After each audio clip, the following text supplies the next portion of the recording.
Hej, det Asa fra Synergi. Jeg får vise deg hvordan du kan downloada og installere der programmet som vi bruker til å gjøre fotobøker vi. Vi får inn av hjemmesiden til Expert. Vi skriver opp i browseren her expert.fo. Så enter. Så kommer inn hjemmesiden til Expert, og her nyeste søgene. Bare nå ligger her nyeste søgene. Hvis ikke ligger her, så kan du finne noe av forsøgene.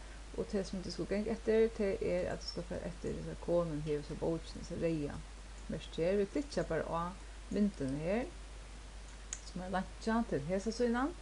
Og her kan du alltid klikke av mynden her, eller klikke av det er så store vørurvalget her.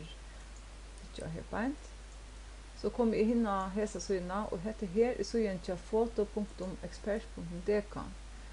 Det kunne du kanskje være ferdig inn på en av veien, men du får inn Jøknen hjemmesiden til Expert i følgen.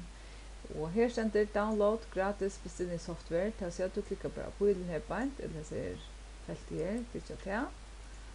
Langer inn av siden. Og her kan du download bestillingssoftware til her. Vi klikker her hvis du hører en PC, eller hvis du har en Mac, så klikker du her, eller Linux, så klikker du her. Jeg klikker her med en PC, så jeg klikker her. Og så får jeg på om hver jeg vil gøyme mina installation, og jeg får ikke velge å nægge sånn. Jeg lader bare være her som telten skyder opp og sier game. Så gamer hun, og min for den, jeg bruker Chrome, så legger jeg det her nede. Chrome til en browser til Google, og hvis du har en Google Explorer, så vil du få mer et annet opp, men du skal bare filtre vedleggen, så du klikker av det her nede. Så ja. Og så trykker jeg av neste, og filter faktisk bare nå vedleggelsen akseptere, og neste. Her oppe så ser du hva du vil spurt om. Du skal omkant brøyte alltid, det er ikke nei, og så om du er en røntebrukere, så først brøyte ut hver det skal lytte, men annars trykker du bare neste.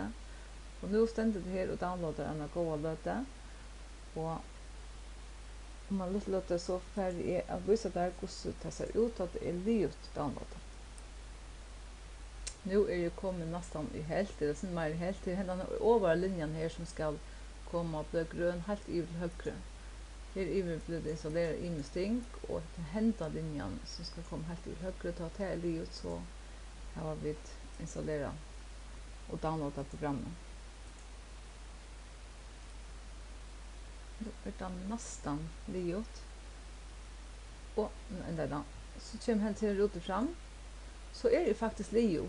Jag kan spurt här om jag vill ha ett desktop-ikon, alltså en ikon av desktop eller skriva på det och så framvis, så det kan du bara säga ja till, så får du avgång från desktopen. Det är inte en som kör du floban ur. Men jag låter bara vara och trycker avslutt, och så öppnas programmet. Nu har du så downloada programmet, och du kan ta öppnas och du kan börja att arbeta i programmet. Dette var det. Takk for det. Bye og gode etne.